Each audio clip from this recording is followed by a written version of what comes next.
What is going on, everybody? Welcome back to another late night in the BrewLab with me, Lone Fox, your brewmaster in chief. And tonight in the BrewLab is the final video in this little mini series where I have been ranking the colors from Bloomborough. Not the colors, but I've gone through the Wooberg algorithm: white, blue, black, red, green, and now we're doing multicolored and colorless, all wrapped up into one final video. And I'm going to be picking, or I have been picking, one from each rarity as my favorite from that color. So starting with common, of course, uncommon, rare, and mythic. We're going to be doing that with this particular video with the multicolored cards from the set, of which there are many strong ones. This was probably the one I had the most trouble with, honestly, because there's some really good ones that probably deserve to be in this list at the same time.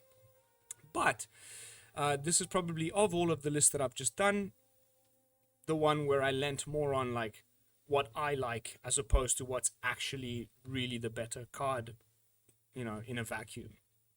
So starting off with common, this is my pick for the strongest common multicolored card in the set. And I'm going to be going with the Pond Prophet. I think this frog deck is going to be freaking sweet. And there's a similar card in common in blue, but it's a 2/1, but it's draw and discard. This is just a 1/1 for the same cost, but when it enters, you just draw. And the fact that we're going to be able to be bouncing this for free with some of the other frogs, or paying for it, or with some whatever, the fact that this is probably going to be spending most of its game just going enter, leave, and enter, leave. And there's cards that will, you know, give you a card drawn. Actually, my pick for best rare blue card of the set, I gave to a 1/3 blue frog that says that whenever a creature leaves the battlefield from your side of the battlefield and it didn't die, draw a card. And so when we bounce, this is going to draw us a card when it enters, and then when it leaves, I think it was Dower something Port Frog or something like that. That guy's going to draw us a card when it leaves. So like most turns with frogs, we're going to be like drawing multiple cards, gaining life, putting +1/+1 counters and everything. It's going to be such a fun deck to play. And I think if it ends up being any good, or if like we need like a reliable kind of card draw engine, usually you need to have at least 2 ways of doing so. So it's going to be that 2-drop rare blue frog from a previous video. But I think this will be the second part of that puzzle, where with them two together in the deck, we're going to be at least drawing 2 cards every single turn. OMG. Epic. Aside from the fact that it's a fantastic little piece of artwork on it. Next up, my choice for my favorite uncommon multicolored card of the set. I'm going to be going with the Vine Reap Mentor. This card is freaking insane, dude. I don't know if it's quite on par with oh my god, what was he called? Oh my god. Brain fart. The Rakdos vampire that makes a blood token that we've been playing in Rakdos for the last freaking 3 years. It's not quite as good, but I mean, it's also 3/2. It's also cost 2 mana in the 2 colors of the color pairing that it's in. It enters the battlefield and makes an artifact. The extra good thing about this particular one is that it also gives you a food when it dies. And there's my favorite rare black card from the set, from a few videos back, you know, depending on which order you watch these on my channel. You know, it says that whenever a creature dies, you make a food, and whenever you sack a creature, you mill the amount of food that we're going to be able to flood the board with if you go turn 1 that guy, into turn 2 this guy, and then turn 3 sack this guy somehow, or have it die in combat, or what. This is a really good card. I would not be surprised if this just like is an immediate 4 of and like goes into one of the best decks in the format, like within a month of this, everything shaking out, and like people figuring out which the best cards in each of these color pairings and archetypes are going to be. If there's to be some sort of like aggressively slanted food-based squirrel tribal deck, Vine Reap Mentor will for sure be a 4 of in that deck. And I love the fact that it's not going to be its only home. It's a druid. It's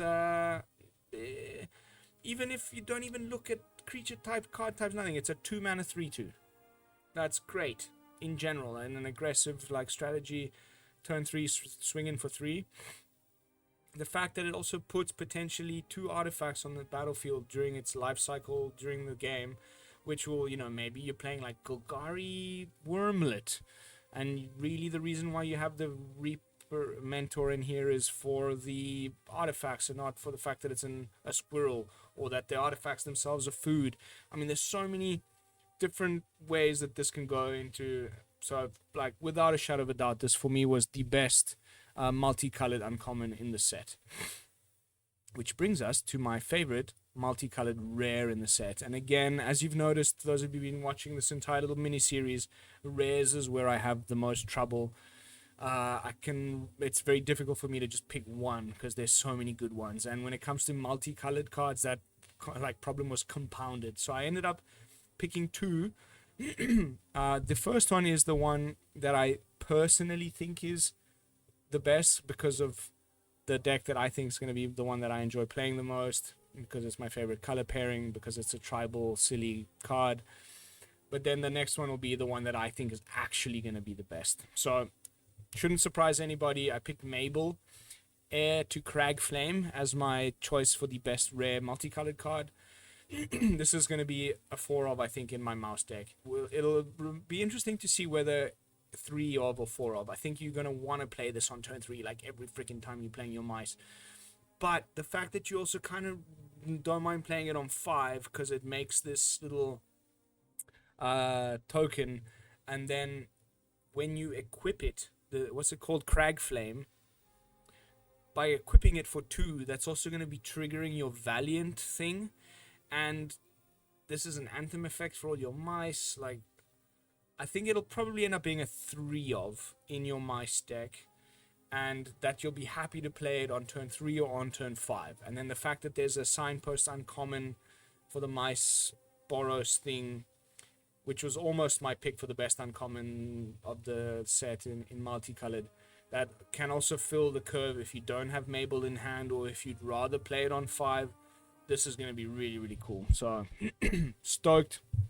But when all is said and done, it's probably going to end up being a bit of like cheesy tribal nonsense and won't be an actually super strong deck. But I have my doubts about that. I really think Mice is poised to be superbly good. But we'll find out very, very soon. The card that I think is actually going to be really strong, and not just a bit of a meme, is Lunar Convocation. Come at me in the comments if you think I'm just completely wrong.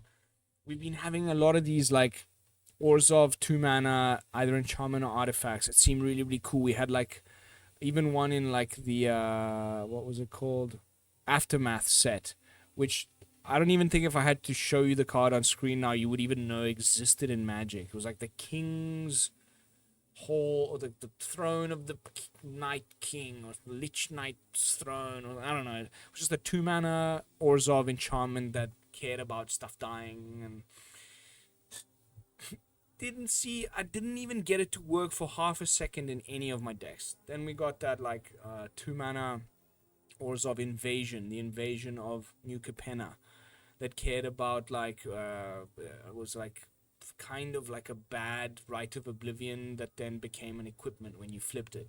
Then we've got I mean there's at least 4 of them that are like 2 mana Orzhov, either enchantment or artifacts, that like and just never saw any play. Kind of sucked. No one built around them, went off to the wayside. Some of them are going to even rotate.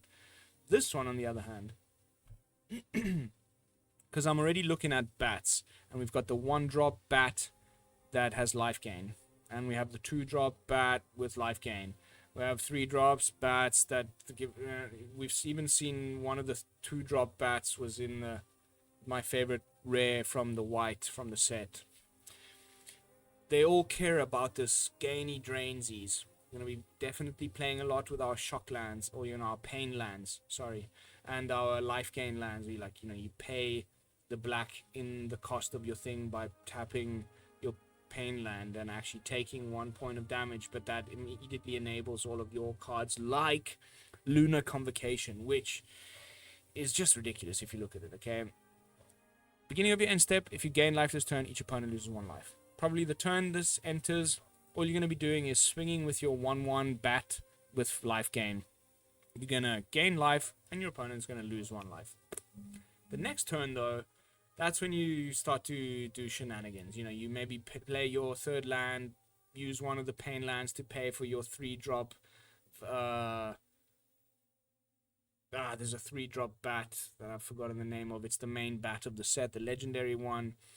Then you swing with your life gainy one. Now you've both gained and lost, so you're going to be getting a 1/1 bat creature token and draining the opponent. Now next turn, you got some mana to spare. You can pay 2 life and draw a card. There's no tap. You can do this as many times as you have mana or life to do the thing with. So it's a mana sink that enables the rest of the card and draws you a card when you do so, which doesn't even cost that much. Card draw, drainsy gainsies, makes tokens, like the list goes on. I'm probably going to be wrong.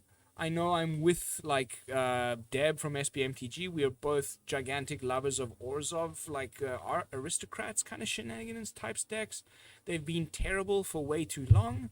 I think we're finally poised with this movement into bats, with what I've seen from the set and what we already have with the Deep Cavern Bat and the 1-drop that I just mentioned, and Aklazotz as the top end, as the Bat God, and some of the 3 and 2 drops that I've seen in the set. I think bats might be really freaking good. And if they are to be any good, I think Lunar Convocation in some numbers, I'm not saying this is going to be a 4 of, but probably closer to a 2 of, it's going to go in the deck. You mark my words. Which brings us neatly to the end of our list with my favorite mythic multicolored card in the set. And this might be a bit of a cop-out, but I am of course going to go with Ral, the Crackling Wit, the only planeswalker that we're going to get in the set. And I think for once, after a series of kind of meh planeswalkers, honestly, the last planeswalker that's like kind of done anything for me in terms of like tickling my fancy, probably Jace, the mill one. How many sets back is that? And we got like Ashiok, saw no play. Like, I don't know, the last few what's his name, Quintorius, like one of in some weird discovered decks sometimes. Like the planeswalkers have just not been that good the last few sets. I think Ral, when you read it, which I'm about to do, and you put it together with the rest of the insanely good Otter cards that we've gotten in the set, I think it's actually going to finally be like a planeswalker that sees standard play during its time in the format. And some of those other ones I just mentioned, like from the moment they switched to the one planeswalker a set thing, and yes, they kind of cheated with that with the most recent set because they had Jace, the 2-mana one, utter rubbish card, and then what was the other one? Oko, 4-mana Oko.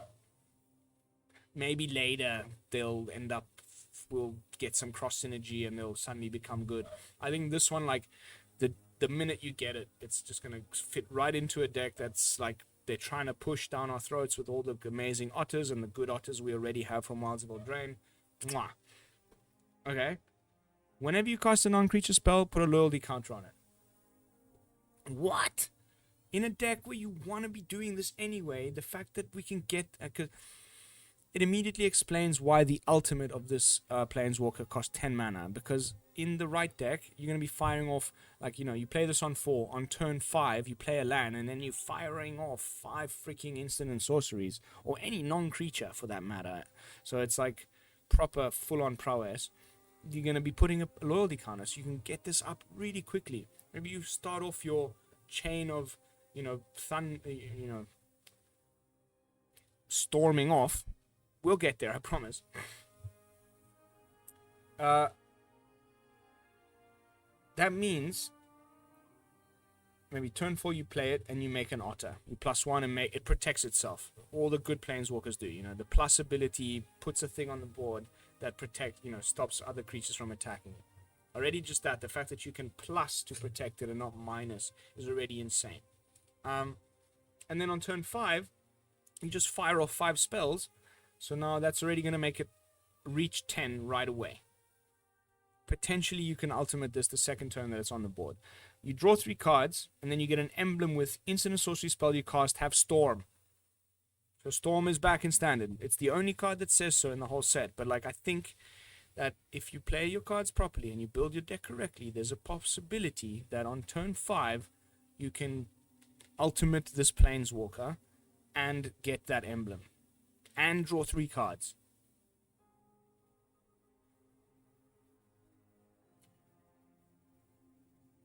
Storm in Standard, wow. This has got to be broken right. Yeah, I mean, dude.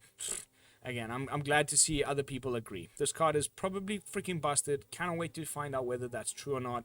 But I think at 4 mana, it's competitively priced. All of the abilities are great. The fact that you can put loyalty on it by doing things other than actually using its loyalty abilities will mean that you'll get to actually kind of reliably fire off the ultimate ability of this Planeswalker. A 3 of, if not a 4 of, immediately if the Otters deck is to be any good. And that's it, guys. I did promise I would also touch on the colorless all-in-one video. So while we're here, there aren't many of them, which is why I will keep it to, I won't make like a standalone video. I'll just go straight down. There's really not much, which is a pity, but we did get a lot of support for artifacts and stuff in Big Score. I was hoping there'd be a little more from this set to like feed the deck with synthesizer. Doesn't really look like it. Maybe Patchwork Banner over here, and we just choose Construct and then play Patchwork Banner on top of your synthesizer, and like you'll not only trigger your synthesizer but also be an anthem effect for your constructs. But like, as you can see, there isn't even a mythic or a rare in the artifacts from the set, so I'll just have to pick my favorite one, and I think Patchwork Banner probably just gonna take it. It's so freaking sweet. Anthem effect for the chosen creature type. I don't think it's gonna be an immediate 4 of in any deck particularly, but it's just my kind of vibe, right? But let us not overlook Heirloom Epic either. For 1 mana, you get to play an artifact, which might be important for all sorts of reasons. And then you can essentially convoke. You can tap creatures to pay for this 4. So you tap 4 creatures, draw a card. The only reason why I'm not putting this at the top of my list for the artifacts in the set is because it's an activator only as a sorcery. If you could do that at instant speed, it would be immediately at the top. It isn't, so it's at the bottom.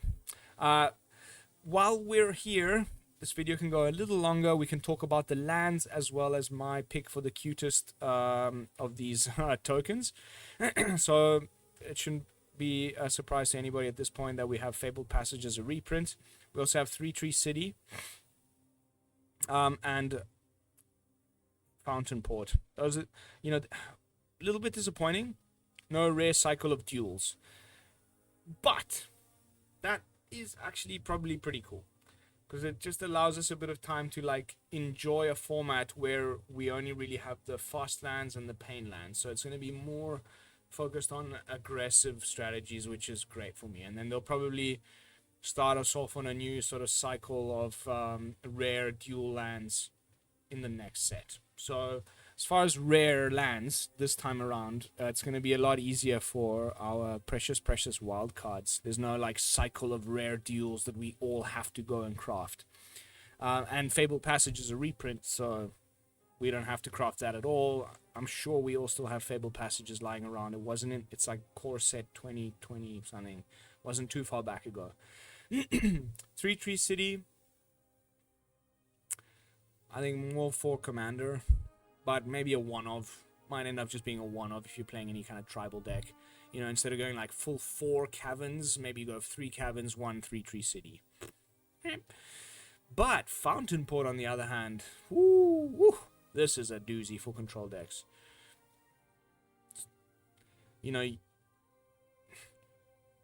pay a life, make a token, but then you can use that token to fuel the first one, right? Sack a token, draw a card. Or you can make a treasure. Oh my god. I think this, like, alongside Mirex is going to become like a nice new alt win con for stinky Azorius control decks that just want to make a bunch of little fishes. It's the same price as the Mirex. Yes, you're paying a life, but in exchange you get a thing that can actually block.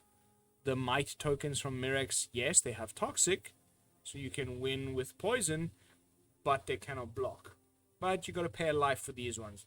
I don't know where we're at on that, but I think this is a really, really strong land, and we'll see a lot of play, and you should probably craft some if you're into that kind of thing. And then these uncommon ones, pretty cool. I think I'll figure out quite quickly during early access what's the spread. The fact that they never enter untapped is I mean, they always enter untapped, and you can tap them to spend mana for creature spells of the tribe that you're playing, and they've got just this extra juice at the bottom. I think particularly the red one giving haste, pretty nice. This one putting counters. I think they're all just do exactly what they need to be doing. The only one I'm not a huge fan of is the ones that you have to sacrifice. So both the white and the black, you have to pay and sack it. The others, you can repeat the ability. So let's see. But they're all really cute and nice. And that is it. That is it. I'm done. I promise. My face was over a lot of these cards while I was doing this. I should have moved myself to the side. I had myself well placed for the other lists. But this one, I'm a little bit in the middle and I forgot to move the camera. My apologies. But that is going to be it for this one. Thank you all so much for watching. As always, don't forget to like, comment, and subscribe. I'll be seeing you all in the next one, probably with some early access content. So stay tuned. And until then, this is Lone Fox from the BrewLab signing out. Peace, y'all.